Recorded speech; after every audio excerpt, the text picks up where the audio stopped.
एबे एलआईसी आनी गोटे नुआ स्कीम बा नुआ योजना जदि आप मात्र थरुटे टंका रखुंट ताल आपन को प्रत्येक मास एणिक 12,000 टंका मिल पार तापुणी जीवन सारा मिल पार।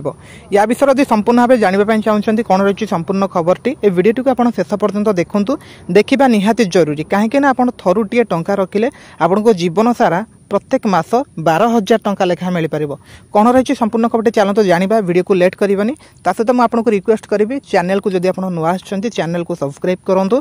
सरकार तरफ एमती बहुत किसी नुआ नुआ योजना आसी नुआ नुआ खबर गुड़िक आम चैनल माध्यम प्रत्येक दिन देखिपारे। देखते एणिक भारतीय जीवन बीमा निगम बा एलआईसी प्रत्येक वर्गों नुआ नुआ योजना आणुची से पेंशन भली योजना एलआईसी रही।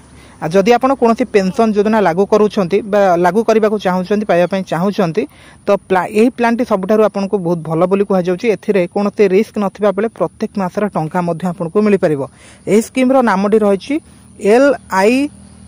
एलआईसी सरल पेंशन अटे बा ए स्कीम नाटी हूँ आपंकर सरल पेंशन योजना।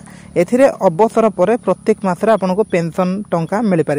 एथिरे केवल गोटे थर पर आप निवेश करेंगे जीवन सारा आपको पेंशन मिल पार। एलआईसी सरल पेंशन प्लान रिटायर प्लान भाव अधिक परिचित रही। अवसर पर एणिक प्रत्येक मासरे आपको 12,000 टंका मिल पार।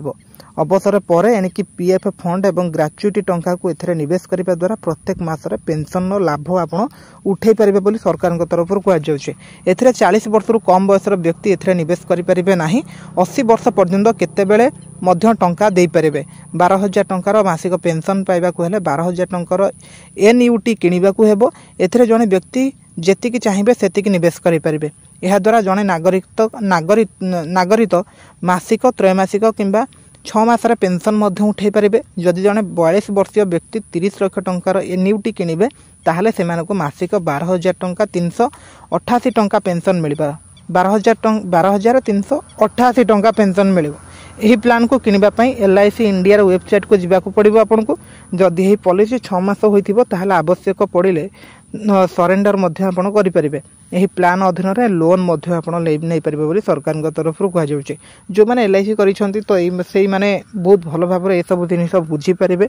जदि आप एलआईसी करना तो आपण निकटस्थ एलआईसी ऑफिस को जातु कि एजेंट सहित कथा आपको ये सुविधा जोगेदेवे या विषय आहरी डिटेल एक्सप्लेन करके आपको बतईदेवे। तो यह संपूर्ण खबरटी आपको जनइली। तो ये नुआ नुआ खबर गुड़िक नुआ नुआ लेटेस्ट अपडेट गुड़िक जानवाक आम चैनल सहित जोड़ी हूँ सब्सक्राइब करूँ।